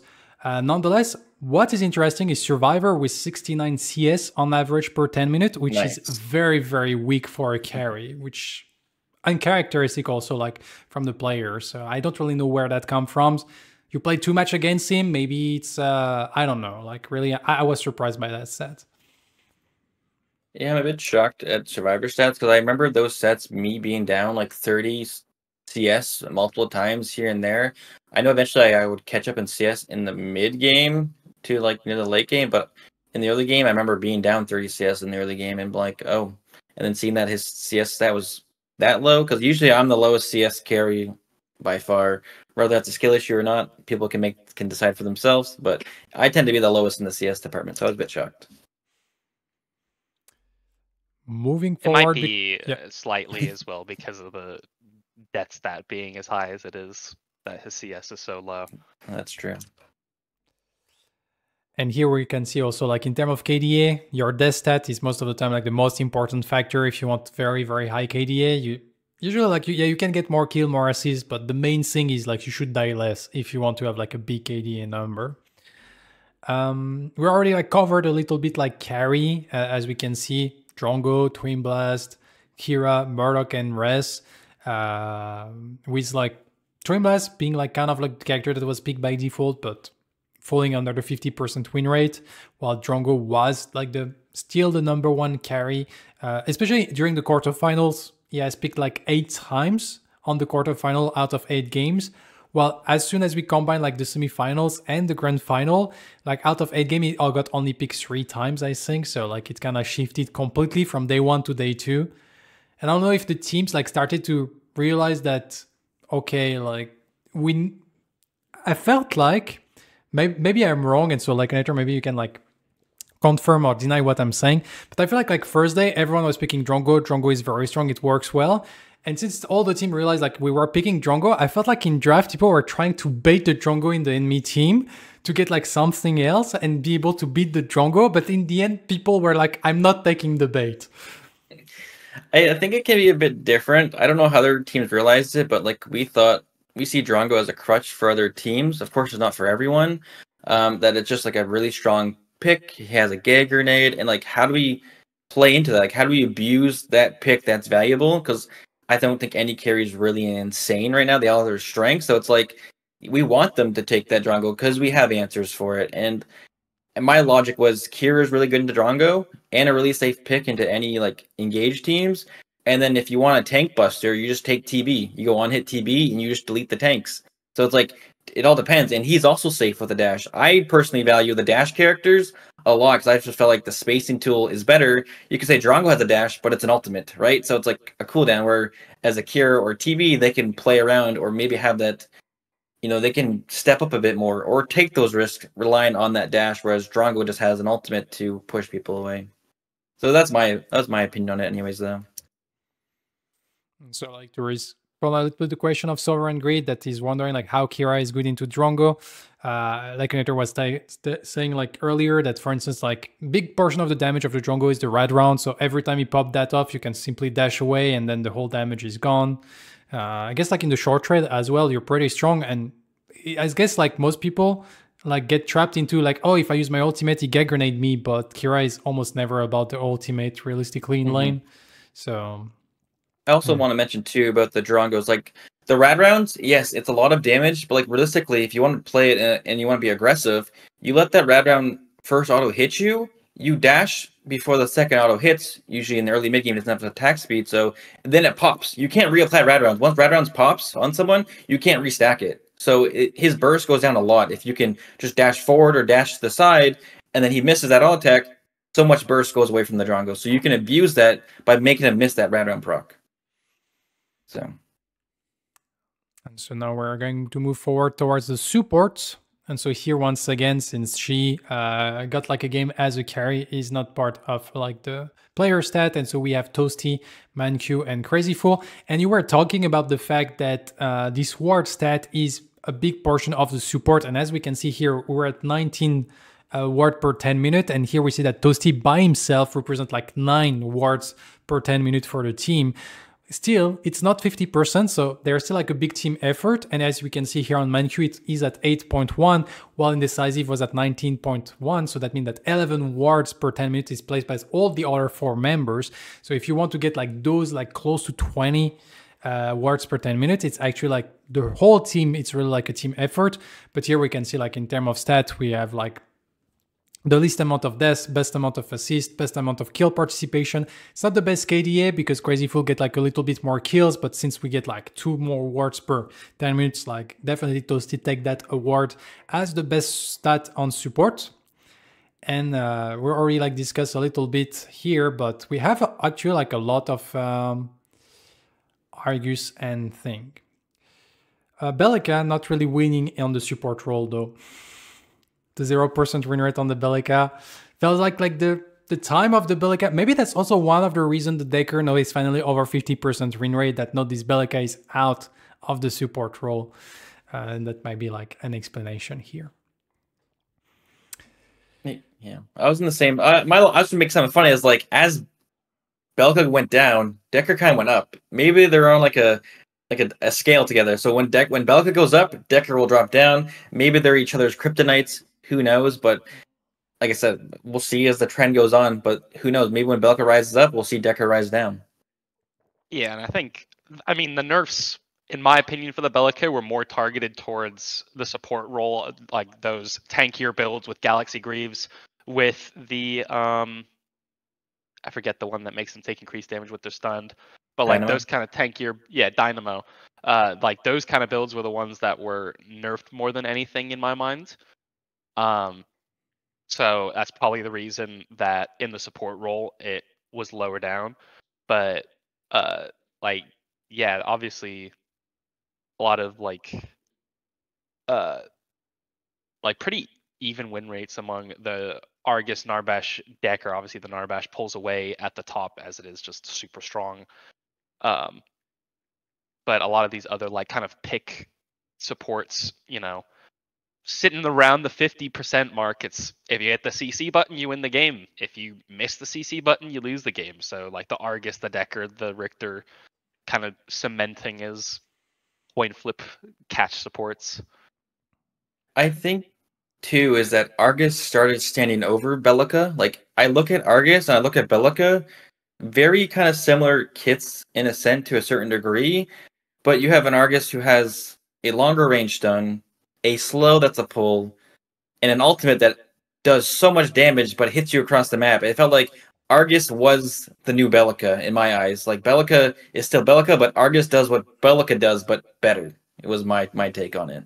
Yeah. So. And also, like, you have like displacement from the Aether Crystal that I feel like support hasn't mastered yet, but I feel like can like save you or save a teammate or body block something like the Void Drone does.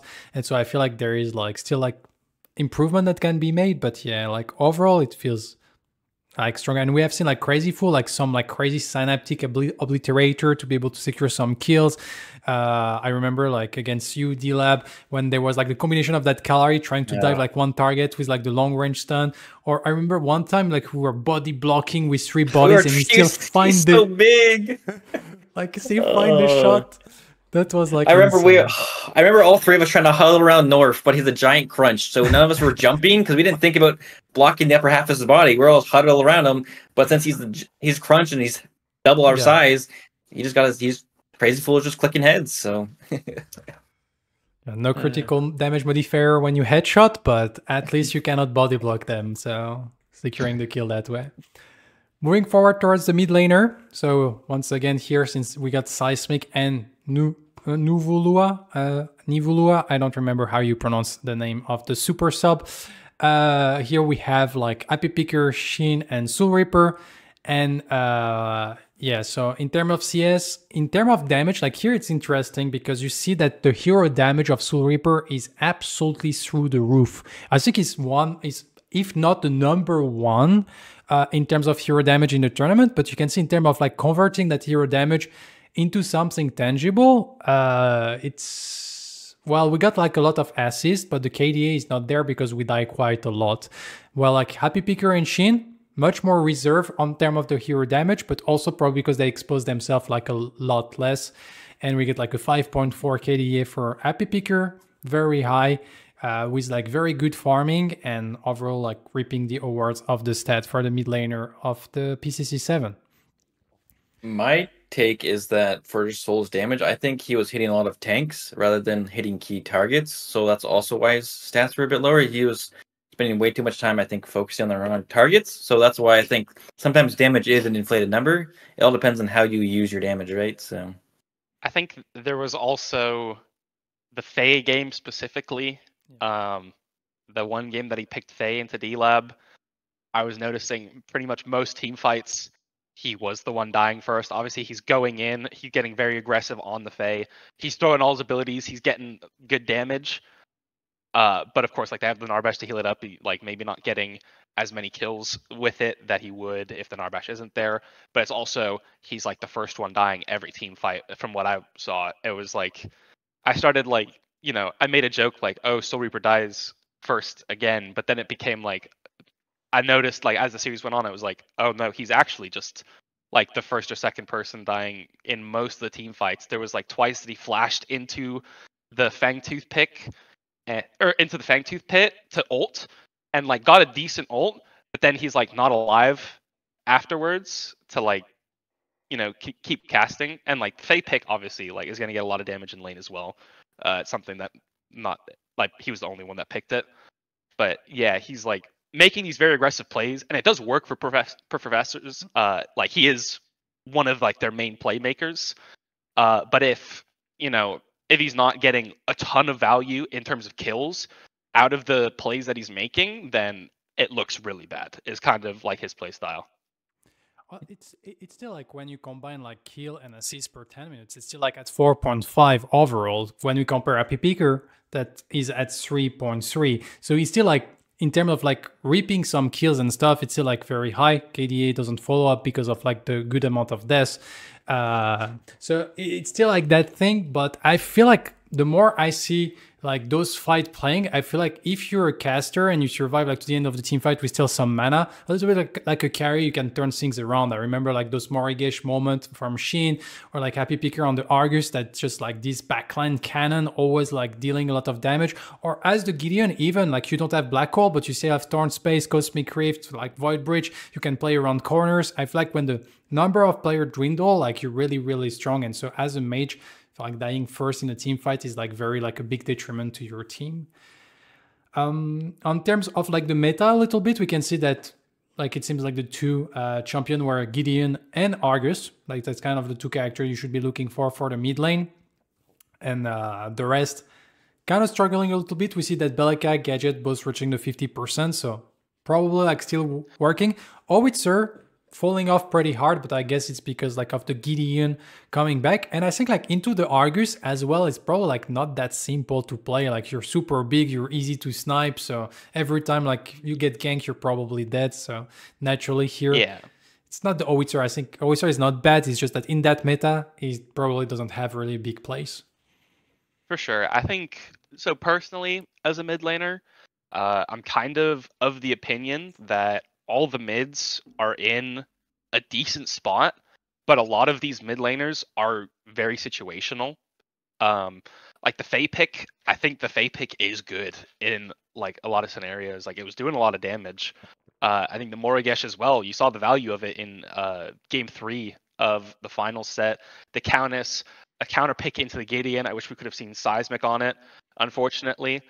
But like, something that they were prioring basically every game into the Gideon as like a counter pick, and in scrims it was working out really well.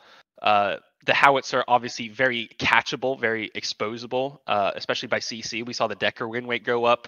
Decker's very good at catching out the Howitzer as he is just a fridge.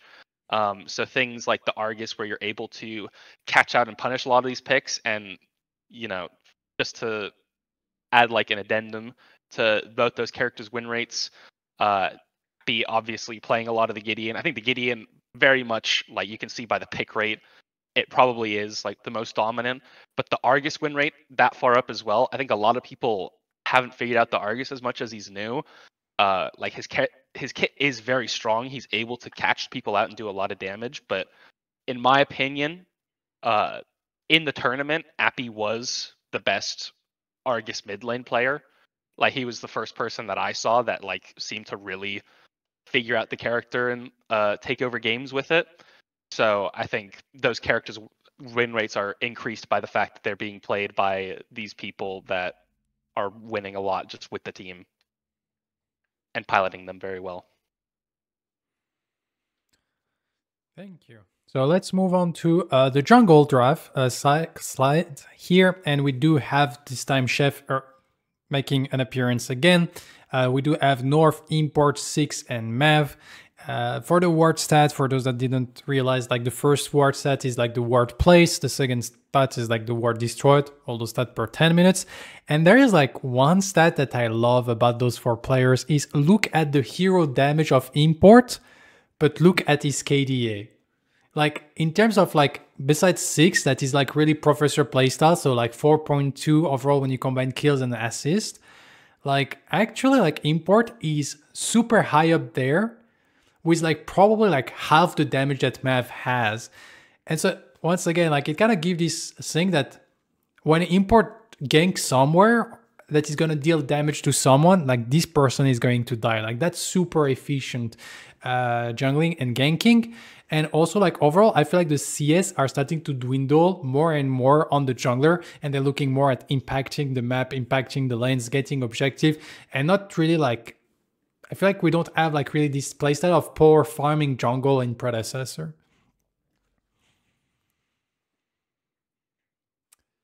And Zarus win rate in jungle. A little bit crazy, right? I mean, yeah, the Yeah. character is just Broken. Yeah, it's not like if the character is in a decent spot, the ult as an ability design is strong enough in and of itself that the character will always be like a staple pick in comp. Like you kind of have these staple picks in pro play for other games. I think Zarus is going to be one of them. The kit, just how it's designed, is very, very good for like competitive play style. Very good at catching people out, singling them out, especially if they're immobile or don't have flash. You can just ult on them if they're slightly out of position. What are the team gonna do? Just gonna watch them die. But yeah, it's cool, like the diversity of the characters we saw. Obviously, the tank junglers Richter Steel not winning. The Richter, I think, punished by the nerfs to Steel. I think picked once by Flowstate. It didn't do bad, but I think everyone kind of saw it as like more of a comp saver than like a out and out, we're gonna go for this pick. But yeah, these aggressive junglers, like the high tempo junglers, Crunch, Rampage, Kalari, Zarus, you know, a couple of them very much locked to the 6 spike. But I think the main thing for the jungle meta was Chimera was kind of brought down during the period of this last like Fang booth. I think it was 2 or 3 balance patches ago.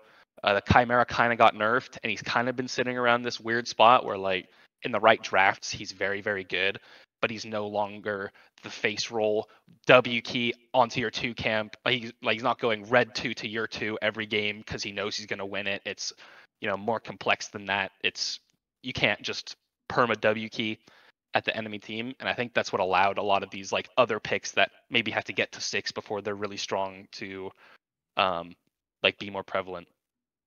I think it was a lot to come down to, like I said, it's all about that tempo and pressure the jungler can put on the map. Like, I think like a Richter Steel, they really don't have much pressure to put on the map, and they're very readable into a gank. Like, it is so easy to CC a Steel that comes into lane because he's either going to ult you or he's going to like dash, right? So I think it came down to, and their clear speeds are also really slow, so they're also easily punished because they take a lot of damage because it takes them longer to clear camps. So it's stuff like that where it became fast clearing junglers that have high mobility, or junglers that can just, you know, actually have quick and fast impact on the map. Kind of felt like dictated the game a lot. And now we're going to move towards like our last role, which is offlane. And so we do have Lover, Moros, Nitro, and Sneaks, and everyone besides Moros as their most played hero being the Sevrog. So I guess like a lot of team kind of caught up on the Sevrog train. And of course, like the Sevrog, as we can see, is the #1 win rate when it comes to the offlane. Moros managed to pull Grux to 50%, but I don't think Grux is a 50% character. It's still like just like on that regard. And Nitro managing like to pull up the stat awards by being like so high this time on terms of stat and KDAs through like the Professor playstyle, but he didn't die that much either. So that's why like, he managed to get like that very good amount of KDA, while the other Professor player has actually like some trouble when it comes to it. Do we want to talk about Rampage offlane? Can someone explain me why Dr. Flick played Rampage offlane? Do you have any idea? Because Dr. Flick is the GOAT. That is the simplest explanation I can give you. Nah, he's obviously like pretty new to the game, came from Overprime. I mean, to be fair, he got a solo bolo. Maybe there's something in it. But nah, it's more something that I think he was probably cooking. I think there are probably tanks that are going to be better in the offlane for team comp purposes. Obviously, I think the Sev is probably just a better version of Rampage. The thing is, you like the Rampage in the jungle because it can make a lot of things happen across the map. That's its whole thing. You get 6, you build a bunch of haste. Off cooldown, you're ulting, you're getting a pick, or you're trying to get a pick, you're trying to make a fight happen on your like ult timers. In offlane, it's a little bit more weird because you're not going to be affecting the map as much until around at least that second Fang timer for the most part. So it's difficult for the Rampage to kind of expose people or catch people out because you're kind of locked to the offlane. You're going to lose towers. You're going to let the other offlaner scale for free. So if like the Sev's just going to scale way better. Rampage kind of falls off towards the late game is the thing with him. So I think, he's playing the ramp. He's having fun. He did pretty well on it, but I think for the most part, the Sev's just going to be a better pick. And I used to play with Dr. Flick back in the Smite days, way back when. So he's been in the MOBA scene for a while, and he's always been like the pilot of unorthodox picks. So he likes to cook things up, I would say. So I feel like, to be fair, watching that match, I feel like the engage were interesting because like this combo of Camera plus Rampage diving like a specific target was strong, but I feel like waiting 20 minutes to get your Rampage online in teamfight when Rampage is strong pre-20 minutes and then after is still like okay, but it's not like when he shined the most. I feel like it's a little bit like too much overcooked in a sense. Quang win rate on offlane, like he still got picked like 6 times, but like probably we're looking at the 17% win rate, which means that he won 1 game out of the 6 he's been picked. So I feel like probably like the recent nerf actually like hit the character quite a lot and he's like now completely falling. I feel like now Quang facing into the Sevrog, it kind of remind me like the old Sevrog into Steel matchup that Sevrog was super happy because he can just like scale forever and he's never really getting contested. And I feel like Quang is a little bit more aggressive, but it doesn't deal enough damage to really like scare Sevrog. And then the late game is just like not there for the Quang, and the Sevrog is just like becoming too strong. Yeah, I was gonna say too, like you look at Lobber's stats and you're like, how did he win the tournament? I think like sometimes stats don't tell the truth. I do think Slobber did have a couple of rough games, but like we just told him to throw his body and create space, and if he died, then 3 other people were dying for him, right? So it's an interesting stat line to see because it's like Lobber. If you look back at the tournament, you're like, wow, Lobber had so amazing, like so many amazing plays that happened, but then you're like, oh, his stats are actually not that great, and I'm like, I mean, Lobber is known to die into tier 1s like he did in mid lane, but so it's like interesting to think about. So And that's a fair point. Like I feel like I remember like one moment against Professors when they all like dive on you on a specific like corner behind the Fang Tooth or the All Prime, I don't remember. And Lobber immediately threw himself at the whole backline, and because of that happening, then we get like the Steel ultimate, or maybe it was against Flow State, the Steel ultimate that doesn't get any follow-up because Lobber sacrificed like 80% of his health to just zone everyone. And that's like kind of like the type of play that on tanks, like those players starting to do more. And yeah, like that's why like I kind of like stats in a sense because it can give you like some direction, but we should never take stats for granted because like you can be like at 10 KDA every single match on your solo queue game. I can tell you can be the sole reason you're losing every single of your match if you're just playing KDA all the time. So stats are nice. I love to just use them to steer some conversation, but of course, like Lakenator mentioned, they're not like the bread and butter of everything, and we're not playing Moneyball here. We're playing Predecessor, and so like there is a lot of other parameters. Yeah, I do also want to like dive into a couple of like the weird picks. Obviously, there was the Seraph. We only saw it once. I think Professors were putting Nitro more on tanks just for rounding out their comps. Obviously, they would have extremely squishy comps if Nitro was on these more aggressive picks. I think it was the easiest lane because they know like he has 3.7 assists per 10 still. Like he is just very talented, knows how to play team fights very well. So I think it was just the easiest way for them to slot in and fix their comps. But we also had the Shinbi at 100% pick or 100% win rate in one game. You know, I that think was against the Rampage. I'm just gonna say that was against the Rampage. Okay, yeah, that was against the Rampage. So, something that not really picked by anyone, and I think Sneaks is probably the only one that would have played it. in any kind of capacity. He's just more used to these like more aggressive or assassiny offlaners. But yeah. And then the crunch, when it was in a good matchup or when it was into a good draft, obviously was able to win its game as well. So, but yeah. So we're gonna like now move on towards like the little trivia rewards, which is gonna be like the last part of the slides here. And so we have like 9 awards to offer. And so we're gonna start with the Lighthouse that has been like claimed by Toasty. Those stat that you see is like the top stat from any single game, but over a full game. So of course, if game goes longer, you have more chance to get those awards. So like, let's go for the 1 hour game, the PCC 8, and then you get like those stats very high. And we have Toasty with 52 awards in one game, playing like the phase game, which is, I think, probably one of the highest we have seen. The bestie being secured by ManQ on the Argus support with 19 assists. The farmer, like I don't know what Happy Picker was doing with 500 CS on Howitzer. Like Howitzer doesn't strike me as the best farmer in the world, to be honest. Like I feel like as a mage, he's not perfect at clearing wave, but I guess Happy Picker was playing PvE the whole match. This match, I don't know what's happening. I remember him saying, like, "Hey guys, I have 500 CS." We're like, "Why do you have 500 CS?" Like, I'm assuming it must have been. It was either probably the game 3 or maybe the 45-minute banger against F8. I feel like it was the. It was probably F8 game. I think it was the banger against F8 where we had to crawl back in. I can't remember, but I think it was that though. I'm pretty sure just with that game going as long as it did, it's like, you know. That's where I think Toast got the 52 awards from too, I think. Yeah. So.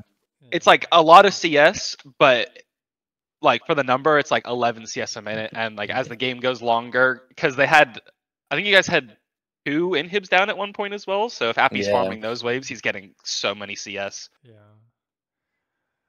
Then we got the Infiltrator, which is like the most amount of ward like destroyed in one game that is being secured by import on the crunch. I think we never reached 10 wards, so I guess it's the first time. Like usually we reach 9. The Serial Killer is the most amount of kill by a player in one game, and here we have Survivor and Neft that share the award.